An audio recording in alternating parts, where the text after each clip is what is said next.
আসসালামু আলাইকুম। বলা হয়ে থাকে কুকুরকে হযরত আদম আলাইহিসসালামকে সৃষ্টির উদ্দেশ্যে তৈরিকৃত মাটি থেকেই সৃষ্টি করা হয়েছে। কিছু কিছু বর্ণনা এসেছে কুকুরকে হযরত আদম আলাইহিসসালামের বিপদের পরেই সৃষ্টি করা হয়েছে। আমরা সবসময় এই কথাও শুনি যে যেই ঘরে কুকুর থাকে সেই ঘরে রহমতের ফেরেশতারা প্রবেশ করেন না, কিন্তু কুকুরের বর্ণনা পবিত্র কোরআনেও এসেছে। এছাড়াও বলা হয় দুনিয়ার কোনো পশু যদি জান্নাতে যায় সেটি কুকুরই হবে। আজ আমরা জানব হযরত আদম আলাইহিসসালামের বিপদের পরেই কেন কুকুরকে সৃষ্টি করা হয়েছিল।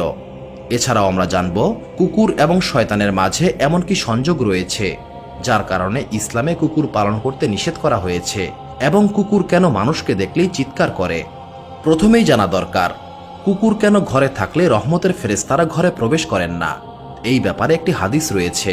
হযরত মাইমুনা রাদিয়াল্লাহু তাআলা আনহা বর্ণনা করেন, একদা রাসূলুল্লাহ সাল্লাল্লাহু আলাইহি সাল্লাম অত্যন্ত চিন্তিত অবস্থায় ছিলেন। তাকে দেখে অত্যন্ত পেরেশান মনে হচ্ছিল। আমি জিজ্ঞাসা করলাম, হে আল্লাহ রাসূল সাল্লাল্লাহু আলাইহি সাল্লাম, আপনার কি হয়েছে? আজ আপনাকে অত্যন্ত চিন্তিত দেখাচ্ছে। রাসূলুল্লাহ সাল্লাল্লাহু আলাইহি সাল্লাম ইরশাদ করলেন, জিবরাইল আলাইহিস সালামের আসার কথা ছিল কিন্তু তিনি আসেননি। রাসূলুল্লাহ সাল্লাল্লাহু আলাইহি সাল্লাম এই কারণে পেরেশান ছিলেন যে জিবরাইল আলাইহিস সালাম কখনোই তার ওয়াদা ভঙ্গ করেন না।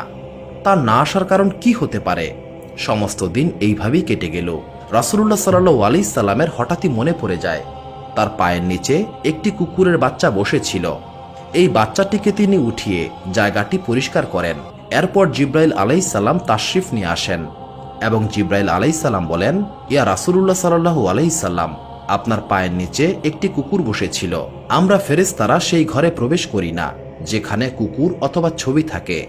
অন্য একটি হাদিসে এসেছে রাসূলুল্লাহ সাল্লাল্লাহু আলাইহি সাল্লাম ইরশাদ করেন, যে ব্যক্তি পশু কিংবা ক্ষেতের হেফাজতের কারণ ব্যতীত কুকুর পালন করে তার উপর থেকে রহমত উঠে যায়। এর থেকে প্রমাণিত হয় ফেরেশতারা ঘরে না আসা এবং বাসনপত্র নাপাক করা এবং অন্যান্য অনেক কারণে কুকুরকে ঘরে রাখতে নিষেধ করা হয়েছে। যখন কোনো ঘরে কুকুর রাখা হয় সেই ঘরে বসবাসরত মানুষের আড়ালেই কুকুর সেখানে বাসনপত্র ও খাবারে মুখ দিয়ে থাকে। আর যেহেতু ঘরে বসবাসকারী মানুষেরা তা জানতে পারে না, তাই তারা সেই সমস্ত জিনিস না ধুয়েই ব্যবহার করে। কিন্তু ইসলামে কেবলমাত্র 3টি শর্তে কুকুর পালন করার অনুমতি দেওয়া হয়েছে, আর সেগুলো হচ্ছে শিকার করা, ক্ষেত বাড়িঘর এবং গবাদি পশুর হেফাজতে কুকুরকে পালন করা যাবে।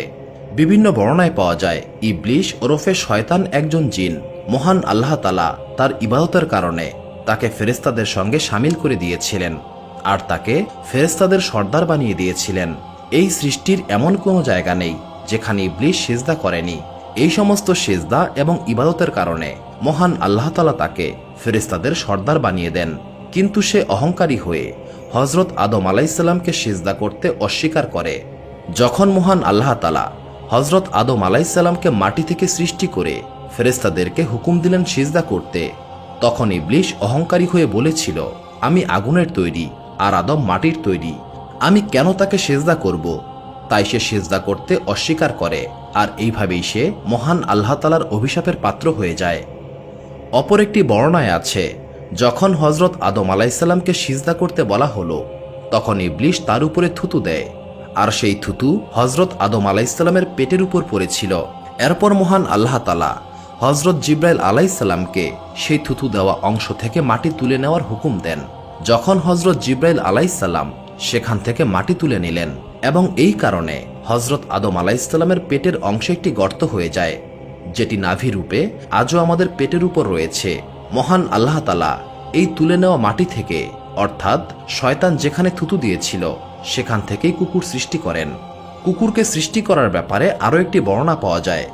যখন মহান আল্লাহ তাআলা হযরত আদম এবং হযরত হাওয়া আলাইহিসসালামকে দুনিয়াতে প্রেরণ করেন, তখন শয়তান জমিনকে বলে, তুমি এদেরকে খেয়ে ফেলো। তখন মহান আল্লাহ তাআলা কুকুরকে সৃষ্টি করেন যাতে কুকুর হযরত আদম আলাইহিসসালাম এবং হযরত হাওয়া আলাইহিসসালামকে রক্ষা করে। আর এইভাবেই মহান আল্লাহ তাআলা হযরত আদম আলাইহিসসালামের পরেই কুকুরকে সৃষ্টি করেন। কুকুরের 3টি বৈশিষ্ট্য রয়েছে। এই প্রাণী মানুষকে অত্যন্ত ভালোবাসে। এর কারণ হলো মানুষকে মাটি থেকে তৈরি করা হয়েছে এবং কুকুরকেও মাটি থেকে তৈরি করা হয়েছে, আর এই কারণেই কুকুর মানুষকে অত্যন্ত ভালোবাসে। কুকুর রাত্রে ঘুমায় না, এর কারণ হলো এর মাটি হযরত জিবরাইল আলাইহিসসালামের হাতে পড়েছিল। কুকুর মানুষকে দেখলে চিৎকার করে, কারণ একে সৃষ্টি করার মাটিতে শয়তানের থুতু ছিল। আর কুকুর দুনিয়ার বুকে একমাত্র প্রাণী যে শয়তানকে দেখতে পায়। আর এটিই সেই কারণ, যখন রাত্রেবেলা শয়তানের কাফেলা আকাশ থেকে পৃথিবীর পৃষ্ঠে আসে, তখন কুকুর উপরের দিকে তাকিয়ে চিৎকার করতে থাকে। বিশ্বের অনেক দেশে, বিশেষ করে ইউরোপে, কুকুরকে ঘরের একজন সদস্য হিসেবে মানা হয়। সেখানকার মানুষেরা বলে থাকে, তুমি যদি আমাকে ভালোবাসো তবে আমার কুকুরকেও ভালোবাসতে হবে।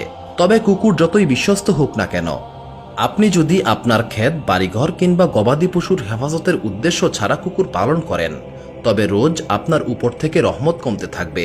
রাসূলুল্লাহ সাল্লাল্লাহু আলাইহি সাল্লাম কুকুরকে শয়তান নামে আখ্যা দিয়েছেন। এর অর্থ হল নাপাক এবং বিপজ্জনক পশু পালনকে সরাসরি নিষিদ্ধ করা হয়েছে। রাসূলুল্লাহ সাল্লাল্লাহু আলাইহি সাল্লাম আজ থেকে 1400 বছর পূর্বে যে আহকাম বর্ণনা দিয়েছেন, আজকের বিজ্ঞান তার প্রমাণ পাচ্ছে। আজকের গবেষকরা স্বীকার করেন, পশু থেকে অনেক বিপজ্জনক রোগ মানুষের মধ্যে ছড়ায়। যদি ইসলাম মোতাবেক নাপাক পশু পালন থেকে দূরে থাকা যায়, তবে এই ধরনের রোগ থেকে বেঁচে থাকা সম্ভব। কিন্তু আফসোসের বিষয়, আজ কুকুর পালন একটি ফ্যাশনে পরিণত হয়েছে। এই সমস্ত পশু পালনকে এখন আভিজাত্যের প্রতীক হিসেবে মানা হয়। দর্শক, ইসলাম মুসলিমদেরকে হুকুম দেয় যে যেই পাত্রে কুকুর মুখ দেয় সেটিকে 7 বার ধুয়ে তারপর ব্যবহার করার। অপর একটি বর্ণনায় 8 বার মাটি দিয়ে ধুয়ে পাক করতে বলা হয়েছে। আজকের বিজ্ঞান স্বীকার করে, কুকুরের মুখে অনেক রোগবাহী জীবাণু থাকে, যা বারবার ধুলে তবেই খতম হয়। এখন একটি বিষয় চিন্তা করে দেখতে হবে, ইসলাম এগুলো 1400 বছর পূর্বেই বলেছে, যখন বিজ্ঞানের কোনো অস্তিত্ব ছিল না। এটা আমাদের বিশ্বাস করতে হবে। আল্লাহ তাআলার নবী রাসূলুল্লাহ সাল্লাল্লাহু আলাইহি সাল্লাম যে সমস্ত আহকাম আমাদেরকে দিয়েছেন, তা আমাদেরকে মেনে চলতে হবে। একজন ইংরেজ বিজ্ঞানী একবার কুকুরের মুখ দেওয়া পানি অণুবীক্ষণ যন্ত্রের নিচে রেখে পরীক্ষা করেন।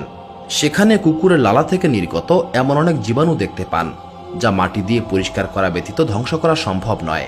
কারণ একমাত্র মাটিতেই এই সমস্ত জীবাণু ধ্বংস করার উপাদান রয়েছে, যা অন্য কিছুতে নেই। আর ঠিক এই কারণেই নবী করিম সাল্লাল্লাহু আলাইহি সাল্লাম মাটির কথা বলেছেন, যেন অন্য কিছু মানুষকে খুঁজতে না হয়। এইভাবে আরও একজন ডাক্তার এবং তার ডাক্তার কন্যা অনুরূপ একটি পরীক্ষা করেন, এবং তারা এই হাদিস থেকেই অনুপ্রাণিত হন। তাদের পরীক্ষাতেও দেখা যায়, কুকুরের পান করা পানির পাত্রে প্রচুর জীবাণু রয়েছে এবং বারবার ধোয়ার পরেও সেগুলো যাচ্ছে না। কিন্তু যখনই মাটি দিয়ে সেই পাত্র পরিষ্কার করলেন এবং পুনরায় পরীক্ষা করলেন, দেখতে পান সেখানে কোনো জীবাণু নেই। এই পরীক্ষার পর তারা দুজনই মুসলিম হয়ে যান। সুবহানাল্লাহ! আমরা এখান থেকেই সহজে বুঝতে পারি, মহান আল্লাহ তাআলা এবং আল্লাহ রাসূল সাল্লাল্লাহু আলাইহি সাল্লাম যেই সমস্ত আহকাম দিয়েছেন, তা শুধুমাত্র একজন মুসলিম হিসেবে নয়, সমগ্র মানুষের জন্যই তা ফলদায়ক।